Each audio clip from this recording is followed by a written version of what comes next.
Abby stirs up more trouble between Lauren and Stephen when she wonders aloud about her sister's behaviour, but Lauren just blanks her. Lauren is more preoccupied with Max and what he's up to with an investor, while later she reassures Max there's nothing going on with Josh. Meanwhile, Stephen is crushed when he overhears Ian saying Father's Day is nothing without Peter and Lucy, while later he clocks the delight on Lauren's face when Abby says Josh is coming to her party. Louise is a victim of the gossip wars when Keegan spreads rumours about her after a run-in with Travis. After talking to the mean girls, she's distraught. Louise confides in Bex, but Keegan's claims still have big repercussions. The Taylors move into the square and immediately get off on the wrong foot with the locals.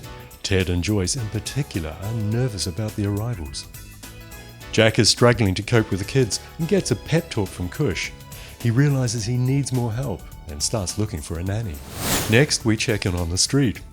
Eva is giddy as she arranges a surprise engagement party and proposal. But where's Aiden? Getting it on with Maria and the Rovers lose, of course. When Eva does get to propose, love rat Aiden feels forced to accept. But he begs Maria not to dump him, he loves them both. Later, she gives him an ultimatum and he asks her for time. He needs to let down Eva gently. As they kiss in the ginnel, where else, Adam snaps a photo. Wonder if that will come back on them. Gail feels terrible for a depressed David after Shona's lies. When he reveals that Shona is the mum of Kylie's murderer, Audrey begs him to forgive Gail. Johnny's in shock after the neurologist's diagnosis and lies that it's nothing, but then dumps Jenny after she reveals her overcooked honeymoon plans. He confesses to Kate he has MS and doesn't want Jenny to be his carer. But after he has a fall, Kate's desperate to tell Aiden. Will she break his confidence?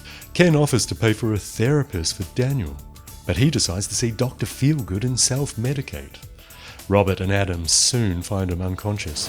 Finally, we pick up on the drama in the Dales.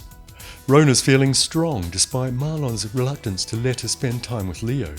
She comes across a bottle of pills and manages to just say no. But a clueless Paddy has gone to see Pierce and tell him about her relapse, begging him to return. How will Rona react when she finds him in her house? She goes to the police and accuses him of rape. Priya's guilty about her naughty night, but feels she has to accept Layla's invitation to move in. It's awkward, but then she tells Rakesh she slept with someone else. Rakesh tries to steal from the factory and when that doesn't work, resorts to blackmail. Does that work? Well, no, so he then breaks into Home Farm and gets into a struggle with Lachlan, but it's Priya who's arrested. Earlier, Lachlan is nervous when Belle wants to step things up at an empty wishing well, but they're interrupted by his ex-cellmate Jerry. He tells Jerry he hasn't lost his virginity, hence the nerves, so Jerry decides to hook him up with a prostitute before his next date.